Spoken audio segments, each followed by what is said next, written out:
कसम से फिर मैं न जी सकूंगा, मेरे भोले तेरे जैसा मैं चेहरे न पी सकूंगा। जिस्म में वो जान है मेरी, उसको नहीं पहचान है मेरी। जिस्म में वो जान है मेरी, उसको नहीं पहचान है मेरी। याद मेरा तू जाने मेरी याद को मनाते, वो प्यार पे जगा दे भोले, ओ Bhole. Thank you so much. Har Har Mahadev. जो आप बोलते हैं वो लगता है कि बहुत पॉपुलर हो जाएगा, वो उतना नहीं होता है। और कई बार नहीं वो आप लगता है कि ये बिल्कुल नहीं होगा, वो बहुत ज्यादा पॉपुलर। अभी इसके फटना जाता रहता हूँ, हमेशा घर है हमारा, वहाँ से मेरे संस्कार जुड़े हुए हैं। होना चाहती हूँ कि प्रस्तुति करने जा रही हूँ। ऐसे ही कहानी हमारी मेरी कहानियों में भी पात्र उसी तरह से आए हैं। उसमें स्त्री अच्छे घर से है और घूमने जाते हैं अपने दोस्तों के साथ और पहाड़ पर ही रह जाती है, क्योंकि उसे प्रकृति से प्रेम और स्वतंत्रता वाली कोई गलत मतलब नहीं है। उसको अपनी जिंदगी अपनी तरह से जीना है और पति के बताए कोई आवश्यकता नहीं है, क्योंकि अब तो आज़ादी है, स्वतंत्रता है, सब करने की। लेकिन जब कोई स्त्री संघर्ष कर रही है तो उसका साथ दे दीजिए बस, और कुछ नहीं मांग रहे। उसके राह में रोड़े ना लगाइए, उससे बीच मत कीजिए। बहुत सुंदर आपका ये निवेदन है पुरुषों से, आपके साथियों से। हम कार्यक्रम की समाप्ति करेंगे, हम तीनों से एक बात पूछते, लेकिन आप लोगों से भी एक बात अवश्य।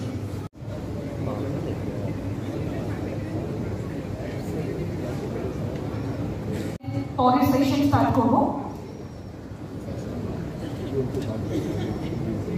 আপনাদেরকে আরো একবার স্বাগত জানাই।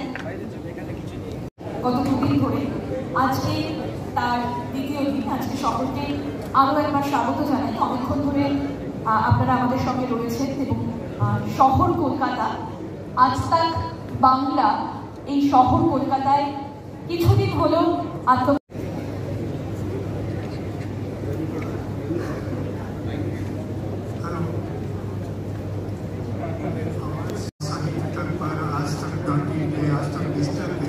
तो इस कार्यक्रम को दुनिया भर के लोग देख रहे हैं।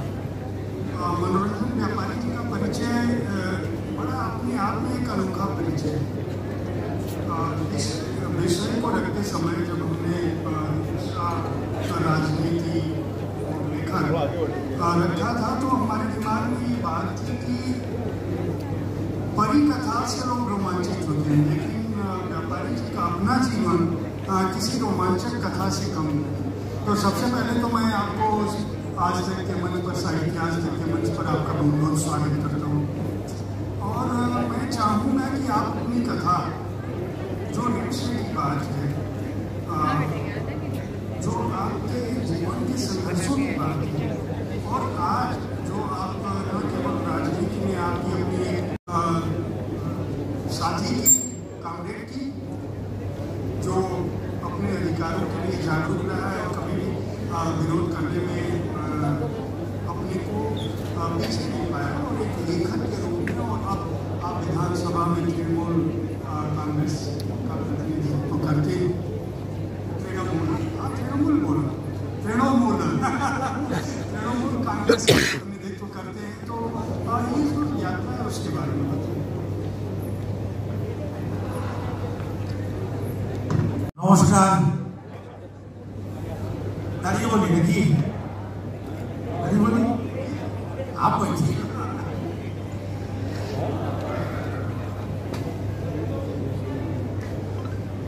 উপহার বাংলা থেকে আসা দলিত আর দরিদ্র এক শরণার্থী পরিবারের সন্তান আমি।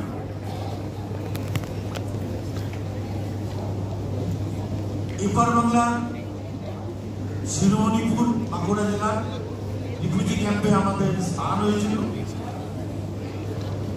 বাবাকে বলা হয়েছিল দণ্ডকারণ্যে যেতে হবে, দণ্ডকারণ্য নামে আমার বাবার বুক কেঁপে গেছিল। हम लोग को रखा गया, हमारे पिताजी को बोला गया कि दंडकारण जाना पड़ेगा। तो कीर्तिवासी रामायण में दंडकारण के बारे में जो भयाल चित्रण किया गया वो जान करके मेरे पिताजी डर गए दंडकारण जाने के नाम से। तो फिर सरकारी सहायता हम लोग को बंद कर दिया गया। 2 जून खाने के लिए हम लोग को मिलता था, भूखे प्यासे हमारे एक छोटा सा हमारे सामने मर गया, हम लोग उसको कुछ नहीं कर पाए। उस छोटी उम्र में जब आप स्कूल जाते हैं, आपके बच्चे को स्कूल भेजते हैं, उस उम्र में हमें जाना पड़ा। चाय बेचने वाले लोग आज देश को बेच रहे हैं तो लोग क्यों रहे हैं दोस्तों? हम चाय बेचा नहीं, क्लास मेहनती काम करना पड़ेगा, थोड़ा लिखाई पढ़ी सीखना। तो लिखाई पढ़ी सीखने का इच्छा तो हमारा था बचपन में, लेकिन तो मौका तो नहीं मिला। तो उनको हमने कहा लिखाई पढ़ी सीखेंगे तो कैसे सीखेंगे, यहाँ तो कागजात सिलेट पेंसिल कुछ है, कैसे सीखेंगे? उन्होंने कहा इच्छा सबसे बड़ा जरूरी है, सीखना चाहता है तमाम चीज बंदोबस्त हो जाएगा। उन्होंने छोटा सा एक लकड़ी का गुटका तोड़ के लाया, जेल का आंगन को दिखाया, ये तेरा स्लेट, ये तेरा पेंसिल और मैं तेरा पुस्तक। अजब बात है ना, विश्वास होना मुश्किल है। बैठ जाइए सर। संघर्ष आजादी के 75वां साल, बहुत खुशी। इसी समय में इसी देश में कम से कम 40 करोड़ लोग ऐसे हैं जिनको रात का खाना नसीब नहीं होता, पानी पी के सोना पड़ता है। ये हमारा महान देश है और यहाँ के राजनेता लोग देश का हालत, देश का स्थिति ऐसे बना दिया है। सर जेल में चले आए आप, जेल में आपका हमारे एक शब्द का अर्थ हमें पुस्तक से मिला था, अर्थ नहीं मिल पा रहा था, अर्थ शब्द मिला, अर्थ नहीं मिल पा रहा था। एक समय हमारे जिन समाजी थे उनसे आप पूछे कि ये जिजीविषा शब्द का अर्थ क्या होता है। आप सबको मालूम है, हिंदी का क्षेत्र से आए हुए लोगों को मालूम है, क्योंकि हिंदी का क्षेत्र में इन शब्द बहुत ज्यादा चलता है, बंगाल में नहीं चल पाए। तो उन्होंने बताया जीने की तमन्ना। और उन्होंने फिर हमसे पूछा कि तुम्हारी पढ़ाई लिखाई कितना दो? हमने कहा हमने तो पढ़ाई लिखाई कोई किया नहीं। बोला ये शब्द तुमको कहाँ से मिला? हम बोला पुस्तक से। तो पुस्तक कैसे पढ़ लेते हो? हम बोला ऐसे हम सीख लिए। तब उन्होंने कहा उनका एक पत्रिका निकालता है पत्रिका, उन्होंने कहा तुम्हारे आपने आत्मकथा तुम लिखो, हम छाप देंगे। तब से पहले हमने कभी कुछ नहीं लिखा था। उनकी कहने पर हमने एक आत्मकथा, उसका नाम था रिक्शा चलाई। आज रिक्शा वाला का लेकर के कार्यक्रम चल रहा है। वो जो लेख छप दूसरे को जीवन में लेके, दूसरे को कहानी में लेके जो तुम लिख रहे हो, खुद का लिखो, अपना जीवन है। एक आदमी, आप लोग को भी ये बात, हमारे को एक बहुत बड़े राइटर ने बताया और मैं आप सबके साथ उस बात को शेयर करना चाहता हूँ। उन्होंने कहा कि अपने जीवन की गाथा कोई आदमी ईमानदारी के साथ, साहसिकता के साथ अगर वो बोल पाते हैं, लिख पाते हैं, तो उससे बेहतर, उससे बढ़िया कोई उपन्यास हो ही नहीं सकता। लेकिन हम लोग क्या करते हैं, अपने बात को छुपा देते हैं और जो हम नहीं है उस तरह की कुछ बात उसमें जोड़ देते हैं, अपने को हीरो बना देते हैं। लोग समझ जाते हैं कि इसमें ये झूठा चीज डाला गया, तो वो लोग पसंद नहीं करते। लेकिन ईमानदारी के साथ, सच्चाई के साथ, साहसिकता के साथ अगर आप अपना जीवन का खत लिख पाते हैं, जरूरी नहीं कोई कठिन कठिन शब्द अपनाए, अलंकार, उपमा, उदाहरण, फिर मैं खड़ा हूँ। आपने तो मुझसे सवाल, एक सेकंड मैं माफी चाहूंगा, आपने मुझसे अभी कहा था कि आप अंग्रेजी पढ़ नहीं पाते, इसलिए आपको समय का पता नहीं चला और आपने कैसे देख लिया पढ़ी कैसे। इसी सवाल मेरे को एक बार और पूछा गया, आज से करीबन 20 साल पहले वहीं पर गुलजार साहब से मुलाकात हुआ था और इस बार जयपुर प्रेस में भी वही गुलजार साहब से मुलाकात हुआ। सवाल उन्होंने नहीं किया था और किसी ने किया था कि आप लिखते क्यों, हमसे पूछा था। आज नहीं बता रहा हूँ, उस समय का सवाल का जो जवाब था वही मैं दे रहा हूँ आज भी। वो दैनिक जागरण पत्रिका में वो बात आया भी था, एक पन्ना भर। मैं उसमें बोला था मैं कत्ल कर नहीं सकता, इसके लिए लिखता हूँ। क्या बात है, अब ऐसे तो एग्जाम्पल हम 50 लोग तैयार कर सकते हैं। एक छोटा सा एग्जाम्पल दे दो, एक छोटी सी बच्चा 5 साल 7 আমাদের এখানে না সাহিত্য থেকে ছবি বা সিরিজ বা সাহিত্যের চলচ্চিত্রায়ন সাহিত্যকে বা নাটকের মঞ্চেও বলতে পারে এইটা কোথাও যদি একটা সাহিত্য খুব পপুলার সেটা সবাই পড়েছে, সেইটাকে যখনই আমি আবার একজন পরিচালক হিসেবে বানাতে যাচ্ছি বা একজন অভিনেতা হিসেবে অভিনয় করতে যাচ্ছি খুব ডিফিকাল্ট হয়ে যায়। তার কারণ হচ্ছে বাঙালিদের প্রচুর ব্যাগেজ আছে। টু বি ভেরি অনেস্ট, আমার মনে হয় সাহিত্য নিয়ে আমাদের যতটা গর্ববোধ আছে, সাহিত্য নিয়ে আমাদের যতটা চর্চা আছে, আমার মনে হয় ঠিক ততোধিক ব্যাগেজ আছে। আমার বক্তব্য হচ্ছে, ধরো আমরা বিবিসিতে সবাই শার্লক দেখেছি, বেনেডিক্ট কাম্বারব্যাচের। শার্লক হোমস ফোন ব্যবহার করছে, শার্লক হোমসের ফোনে একজন থ্রেট করছে, এইটাই হচ্ছে একটা গল্পের পুরো প্লট। এটা আর্থার কোনান ডয়েল লিখে জানবে যে তার মোবাইল ফোনে আসে, সেটা যুগোপযোগী করার জন্য এটাকে করা হয়েছে। যেভাবে পৃথিবীর দর্শক শার্লক হোমস বেনেডিক্ট কাম্বারব্যাচের বিবিসির শার্লককে অ্যাকসেপ্ট করেছে, সেইভাবে আমাদের এখানে অত প্রযুক্তি দিয়ে যদি কোনো খুব পপুলার কোনো ক্যারেক্টারকে, বা প্রযুক্তি না, আমি বলছি গল্পকে সময় উপযোগী করার জন্য যদি কিছু চেঞ্জেস করা হয়, তাহলে কিন্তু আমাদের এখানে শোলের সংখ্যাটা বেশি। সেটা তুমি বলতে পারো সোশ্যাল মিডিয়া আসার জন্য হতে পারে। খুব পপুলার কোনো গল্পকে আবার যদি পুনর্নির্মাণ করতে হয়, সেই নির্মাণটা দেখার আগেই অনেক রকমের নেগেটিভ কমেন্ট চলে আসে। আমার মনে হয় যে সেই ব্যাগেজটা আমাদের অ্যাজ অ্যান অডিয়েন্স না ছাড়লে, যে কারণে অনেকেরা সাহিত্য মানে ভালো বাংলা সাহিত্য বা ভালো বাংলা গল্প বা উপন্যাসে হাত দিত। এবং পরে দেখ তখন আমি জানতাম না যে জটায়ু, তখন ওই সন্তোষ দত্তই সবার কাছে জটায়ু হয়ে থাকবেন। আমাদের সৌভাগ্য যে ওই চরিত্র এখন করতে পারছি, কিন্তু ওই ছাপটা যেটা উনি রেখে গেছেন, এবং এই যে দর্শকরা যখন বলে না যে মেয়ে এর মতো লাগছে না, এটা না ঠিক হয়নি, তখন কিন্তু ওই বই পড়ে জটায়ুকে কি লাগছে তার থেকে কিন্তু সন্তোষ দত্তর মতো লাগছে কিনা সেইটাকে বেশি কম্পেয়ার করে। যখন এখন কেউ ভেবেছে, তো আমরা আমাদের মতন করে বানিয়েছি, আমাদের যেটা মনে হয়েছে বানানো উচিত আমরা সেটা বানিয়েছি। ঠিক ভুল সেই আলোচনায় যাচ্ছি না। মা ধরে নাও আজকে আমাদের খুব বিখ্যাত অভিনেতা দীপক অধিকারী দেব, সেও ব্যোমকেশ হচ্ছে, বা সে আগে শঙ্কর হয়েছে। হ্যাঁ, মানে তুমি যদি পড়ে থাকো শঙ্করকে কেমন দেখতে, তার সাথে দেবের শঙ্করের কিন্তু কোনো মিল নেই, কিন্তু জনপ্রিয় হয়েছে, মানুষ দেখেছে, মানুষ আনন্দ পেয়েছে, প্রচুর পরিমাণে সোকল্ড বক্স অফিস কালেকশন করেছে, এবং আমার বিশ্বাস ব্যোমকেশও দারুণ হবে। তো আমার কাছে ইম্পর্টেন্ট হচ্ছে একটা গল্পের বই বা একটা সাহিত্য পড়ার পর আমি যখন আমার চিত্রনাট্য লিখতে শুরু করলাম, আমি আমার জটায়ুকে কীভাবে দেখছি, আমি আমার ফেলুদাকে কীভাবে দেখতে পাচ্ছি, আমার ফেলুদা আইপ্যাড ইউজ করছে না শিবুজাটার কাছে যাচ্ছে, না তার শিবুজাটা হচ্ছে আইফোনের সিরি, সেটা আমার ডিসিশন, সেটা আমার ক্রাফট। দর্শক ভালো লাগতেও পারে, নাও লাগতে পারে। তো আমার কাছে বিষয়টা হচ্ছে, যখনই আমি কোনো গল্প থেকে সিনেমা বানাবার চেষ্টা করছি, যে যা নিজের মতন বানিয়েছে, আমি কাউকে খারাপ কাউকে ঠিক বলতে পারবো না, ঠিক না?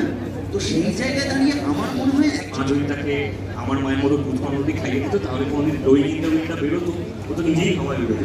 আমার এখন খুব ভালো লাগে। বাহ, রাহুল এত সুন্দর কথা বলে বলতে গেলে সাবাস তো তোমার ডায়লগ দিয়ে শেষ হচ্ছে। হ্যাঁ, আমার একেন বাবুর একটা 2-3টে ডায়লগ খুব প্রিয়, মানে পপুলার। তার মধ্যে একটা হচ্ছে যে কি যে বলেন না স্যার, আর হচ্ছে আপনারা তো সবই জানেন, আমাকে দিয়ে শুধু বলিয়ে না, তাই তো?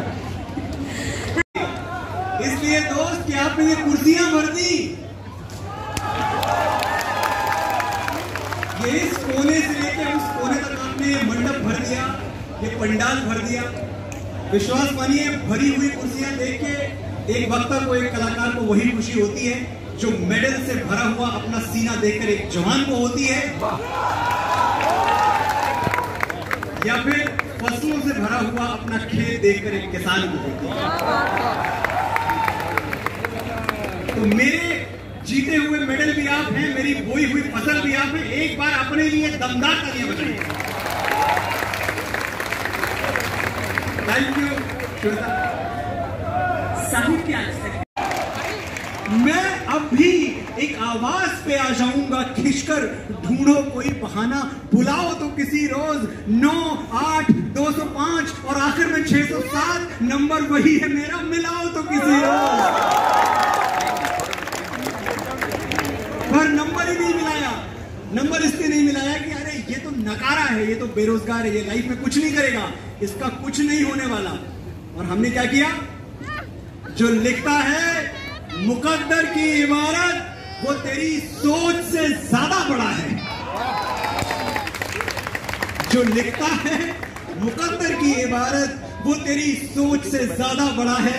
जिसे ठुकरा दिया मिट्टी समझ के वो लड़का आज तारों पे खड़ा है। मेरी प्यारी बहनें यहां बैठी हुई हैं, किसी को बुनियाद था, क्या था वो लेटर मैं आपको एक बार पढ़ के सुनाऊंगा। 1 मिनट 1.5 मिनट है, इससे पहले खत्म हो जाएगा। कि सरहद पे गोली खा के जब टूट जाए मेरी सांस, और ये इस देश के हर सिपाही को समर्पित है, हर फौजी को समर्पित है, भारत माँ के हर बेटे को समर्पित है। इस सरहद पे गोली खा के जब टूट जाए मेरी सांस, मुझे भेज देना यारों मेरी बूढ़ी माँ के पास। बड़ा शौक था उसे मैं घोड़ी चढ़ूं, धमाधम ढोल बजे तो ऐसा ही करना, मुझे घोड़ी पे लेके जाना, ढोलके बजाना, पूरे गांव में घुमाना, और माँ से कहना बेटा दूल्हा बन के आया है, बहू नहीं ला पाया तो क्या बारात तो लाया है। या तिरंगे में लिपट के आना, कह देना उनसे मैंने उनकी बात रख ली, दुश्मन को पीठ नहीं दिखाई, आखिरी गोली भी सीने पे खाई। मेरा छोटा भाई, उससे पूछना क्या मेरा वादा निभाएगा। मैं सरहदों से बोल के आया था, एक बेटा जाएगा तो दूसरा आएगा।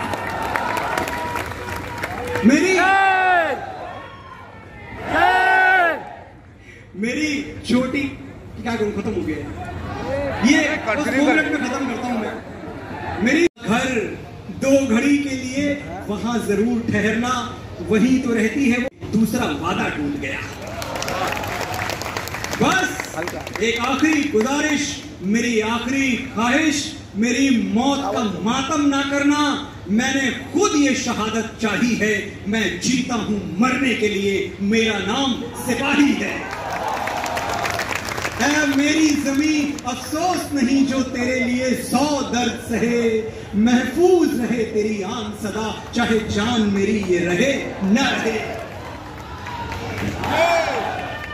ऐ मेरी जमीन महबूब मेरी नस नस में तेरा इश्क बहे, फीका न पड़े कभी रंग तेरा, जिस्मों से निकल के खून कहे, तेरी मिट्टी में मिल जावा, गुल बन के मैं खिल जावा, इतनी सी है दिल की आरज़ू, तेरी नदियों में बह जावा, तेरे खेतों में लहरावा, इतनी सी है दिल की आरज़ू।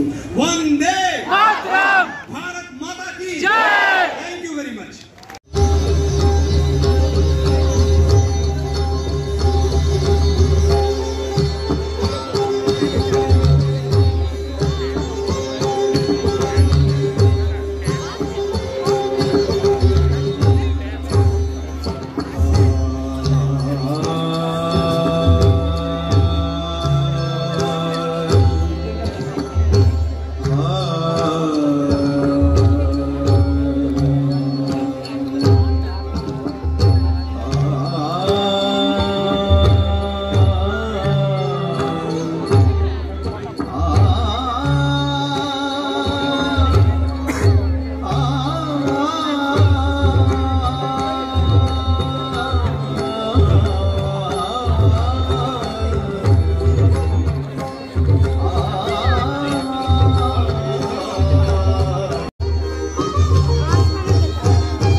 যে পাবে না গো তুমি, সকল দেশের রানী সেজে আমার জন্মভূমি।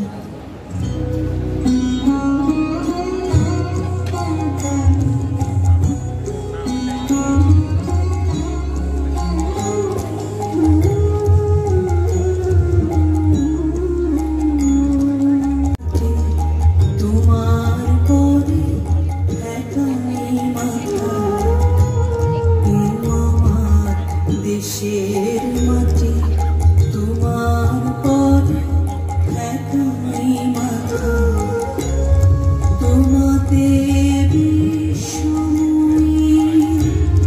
তোমাতে বিশ্বময়ী আঁচল পাতা।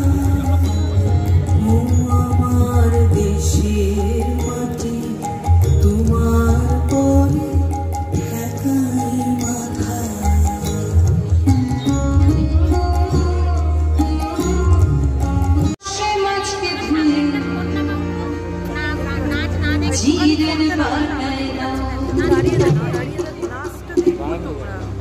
দাঁড়িয়ে দেখো,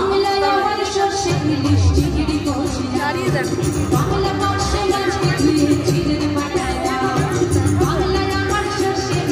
দাঁড়িয়ে দেখো।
মহাশিবরাত্রি রাত্রে যে ধরনের পারফরমেন্স আপনারা কিছুক্ষণ আগে দেখলেন, আমার মনে হয় কলকাতার দর্শক অনেকদিন এরকম পারফরমেন্স দেখেনি এবং অনেক দিন হয়তো এরকম একটা পারফরমেন্স তাদের মনে থাকবে।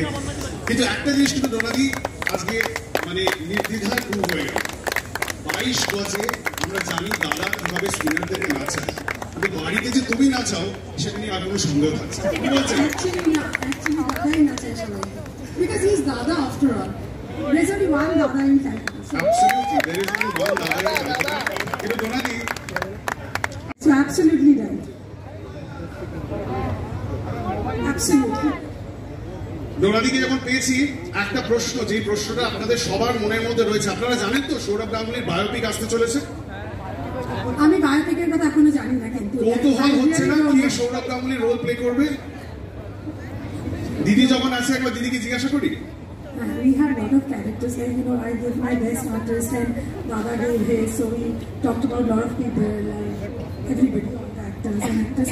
But then the person who was doing the biopic told us that all the people that you're talking about, like, you know, Hrithik Roshan or Shah Rukh Khan or Salman Khan or Amir Khan, they are all 50s. They're all in their 45, 50s, like Dada. But they are going to show Dada's biopic when he was 24, 25 or 23, 19, 20. So basically we'll need a young guy. So like Ranbir Kapoor. I'm not sure. I don't know his age, so I'm not sure. It's something like that, yeah. আপনারা কাকে চান? Okay, when the producer talks to me or the director talks to me, I'll tell them that একটা গুগলি আছে দাদার চরিত্রে কেউ বলছে রণবীর কাপুর, কাকে দেখা যাবে? I don't know.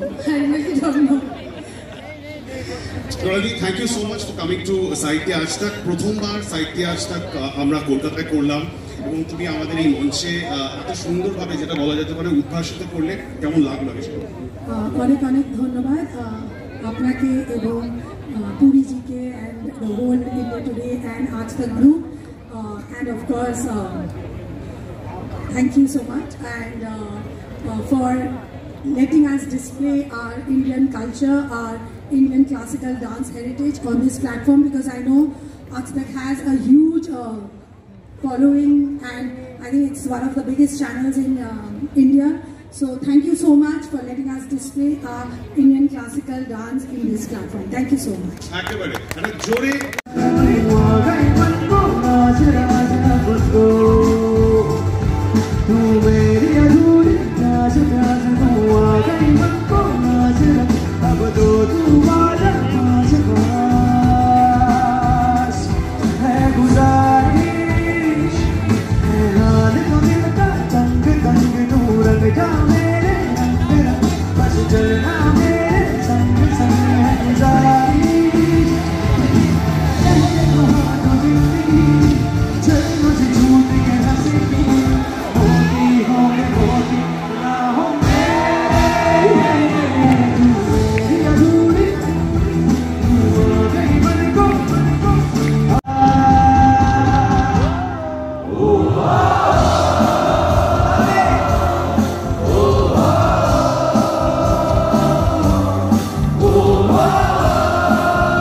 तुझको मैं कर लूं हासिल लगी है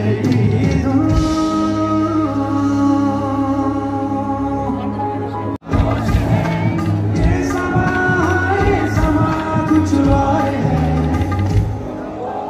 चाँद छुपा बादल में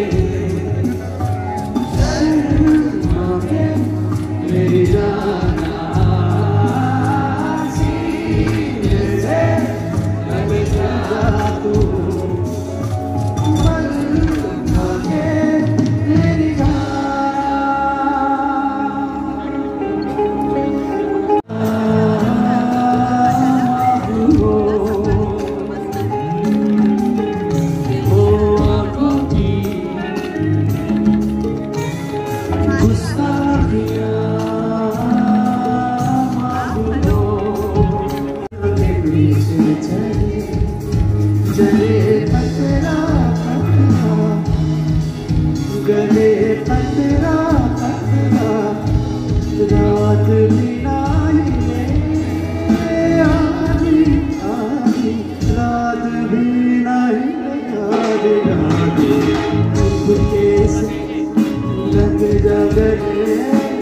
रात की